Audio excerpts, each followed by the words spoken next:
front of me. There's some egrets down behind the brownish trees, or the brownish bush over there, and there's a lot of ducks. So those guys are all California natives. They don't actually belong to the zoo. They're freeloaders. But it's very smart on their part to be freeloaders and come here to the zoo. And these two are retirees from the safari park in Escondido. So they don't have to deal with kids anymore, like the other risky adult lions that there do. But I really do love those lions. They do nap up to 20 hours a day, so it's most often just different positions of napping for them when you come over here. But they are really cool. In the afternoon, so a little bit later from now, you might get really lucky and actually hear Imbari, our male lion, decide to wake up and let everyone know he's here and in charge by roaring. It's a very low, rumbling roar, and visit. We have a couple of different bear patio posters here. That's the big one right there. But you often see the meerkats performing that like upright, erect posture that you probably see in The Lion King or a lot of other shows. That's how they keep an eye out for danger. There's normally someone on guard duty protecting the rest of the group. Again, they're perfectly safe here, but performing that behavior means that they're very comfortable at home and they're in kosher. So we're glad to see them on guard duty. Over here on the right is Africa Rocks. If you guys haven't been over here yet, you absolutely have to come and walk through Africa Rocks. It is beautiful.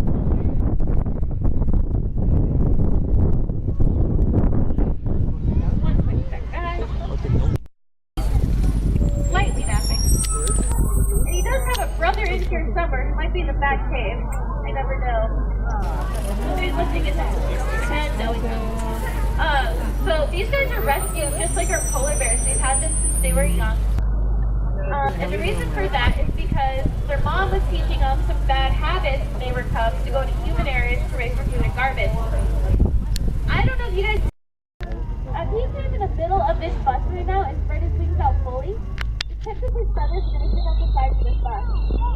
That's just nice. Wow. So they are huge birds. And they're very important for their environment. They are nature's cleanup crew. Does anyone know what condors eat? Go ahead. Oh, carcasses. Sorry, I'm only slightly deaf. Carcasses is correct. They eat all the dead animals in the environment. It's how they keep all those things down to help prevent disease that way. So they're very important for their environment.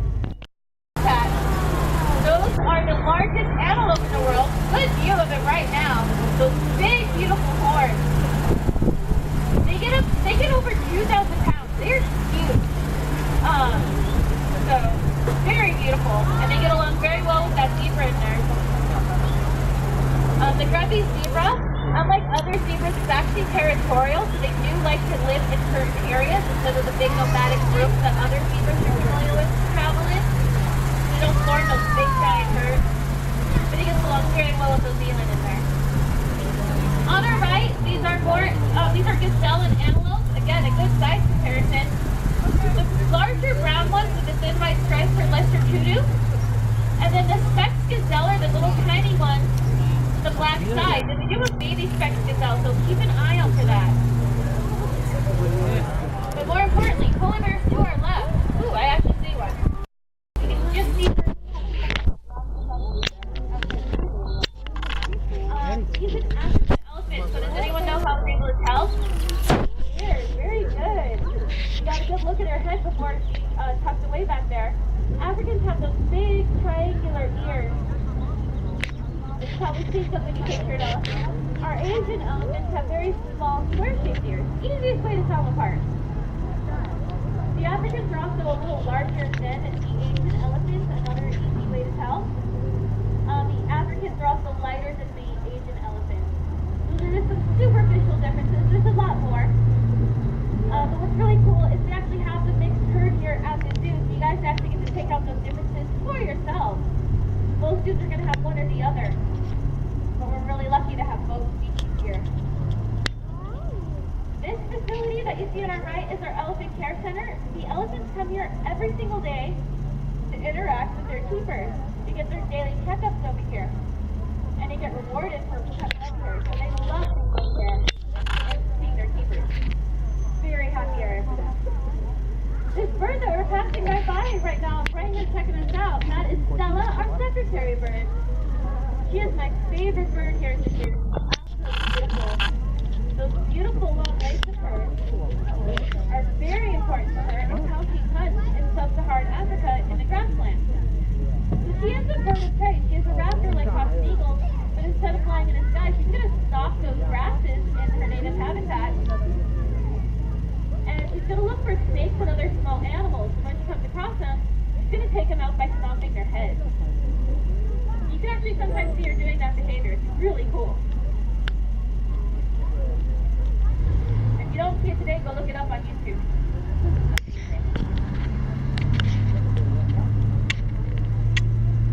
Alright.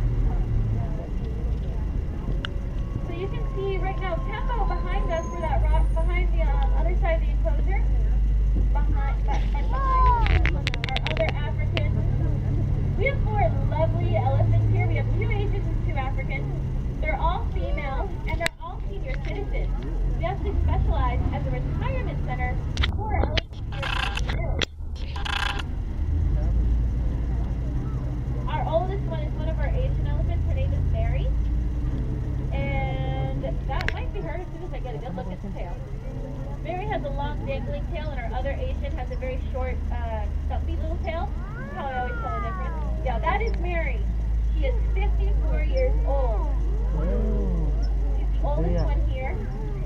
And she's also the most dominant. She's a little smaller than the Africans and a little up there in age, but she is all attitude. So if you do get a new member of the herd, they have to go by her and get the okay. But she is absolutely beautiful. You can see those small ears on her. So you can see the elephants have a huge enclosure. It's 4 acres. And they have a lot going on in there. They have to, one of the ways that we want to keep our elephants very active, because they are very intelligent, is having a lot of things to do in their habitat. If you guys notice the red barrels or any of the other dangling barrels in there, that's a fun puzzle tool for them. They have to work their trunks up into it and reach in properly to get the food inside to keep them because their favorite hay and treats. So it's a very good reward for them.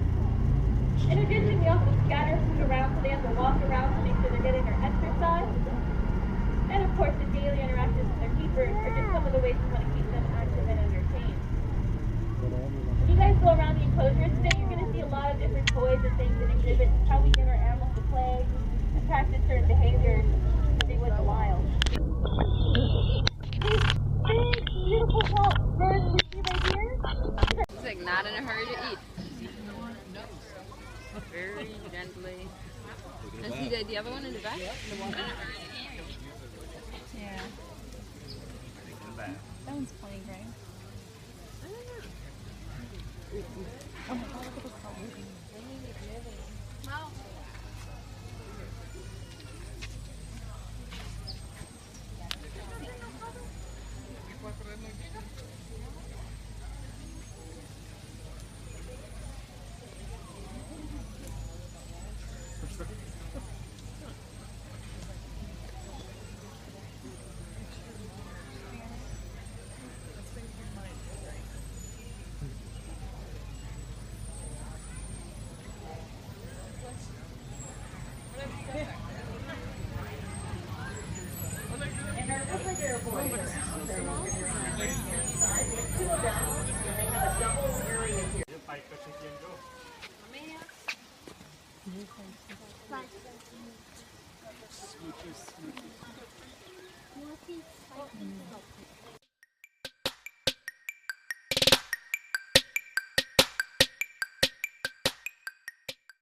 In the tree right in front of me, there's some egrets down behind the brownish trees, or the brownish bush over there, and there's a lot of ducks.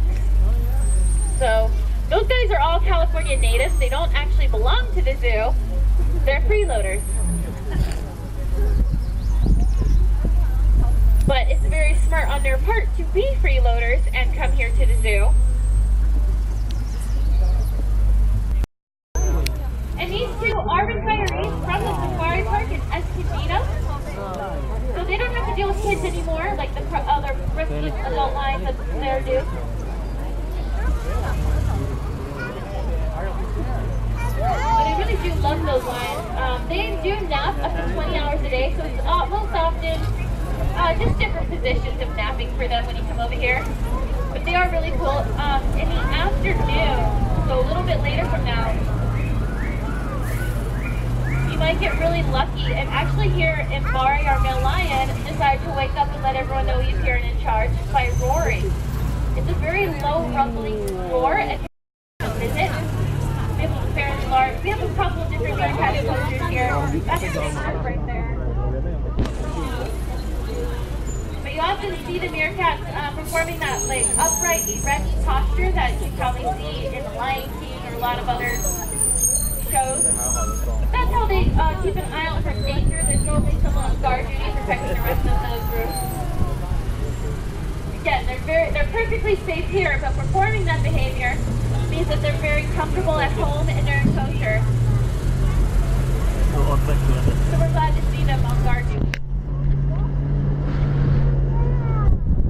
Over here on the right is Africa Rocks. If you guys haven't been over here yet, you absolutely have to come and walk through Africa Rocks. It is beautiful.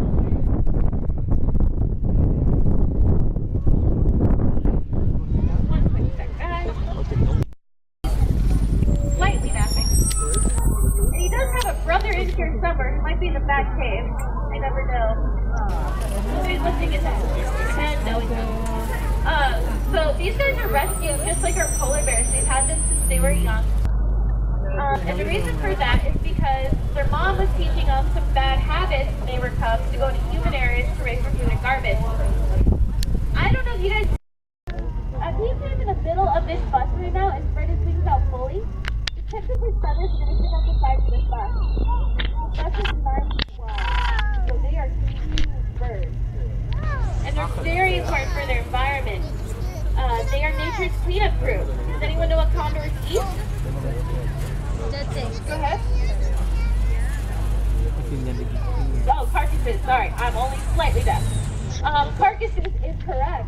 They eat all the dead animals in the environment. That's how they keep all those things down to help prevent disease that way. So they're very important for their environment. Those are the largest antelope in the world. Good view of it right now. Those big, beautiful horns. They get over 2,000 pounds. They're huge. So very beautiful, and they get along very well with that zebra in there.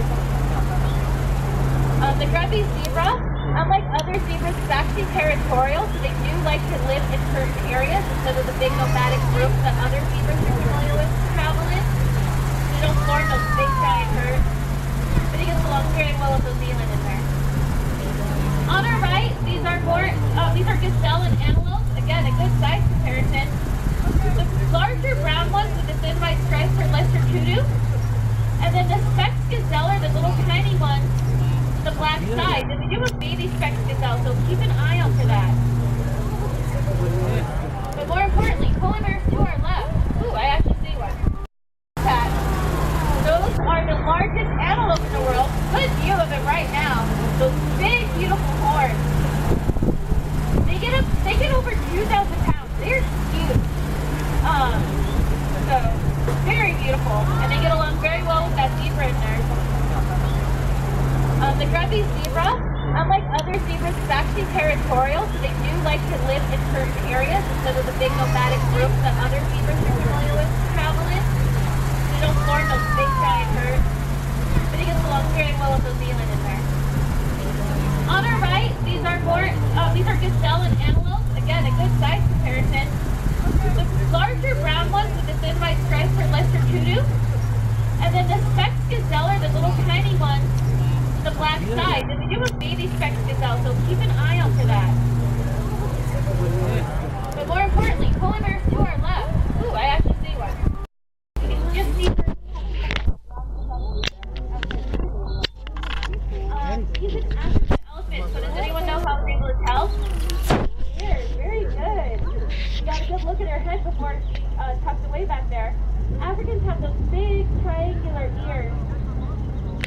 You've probably seen some when you pictured us. Our Asian elephants have very small, square-shaped ears. Easiest way to tell them apart. The Africans are also a little larger than the Asian elephants, another easy way to tell. The Africans are also lighter than the Asian elephants. So there is some superficial differences. There's a lot more. But what's really cool is we actually have the mixed herd here at the zoo, so you guys actually get to take out those differences for yourselves. Most zoos are going to have one or the other, but we're really lucky to have both species here. This facility that you see on our right is our Elephant Care Center. The elephants come here every single day to interact with their keepers, to get their daily checkups over here, and they get rewarded for coming over here. So they love coming here and seeing their keepers. Very happy area for them. This bird that we're passing right by right now, right here checking us out, that is Stella, our secretary bird. She is my favorite bird here at the zoo. Absolutely beautiful. Those beautiful long legs of hers are very important to her and how she hunts in sub-Saharan Africa in the grassland. So she is a bird of prey. She is a raptor like Hawks and Eagles, but instead of flying in the sky, she's going to stalk those grasses in her native habitat. And she's going to look for snakes and other small animals. When she comes across them, she's going to take them out by stomping their heads. You can actually sometimes see her doing that behavior. It's really cool. If you don't see it today, go look it up on YouTube.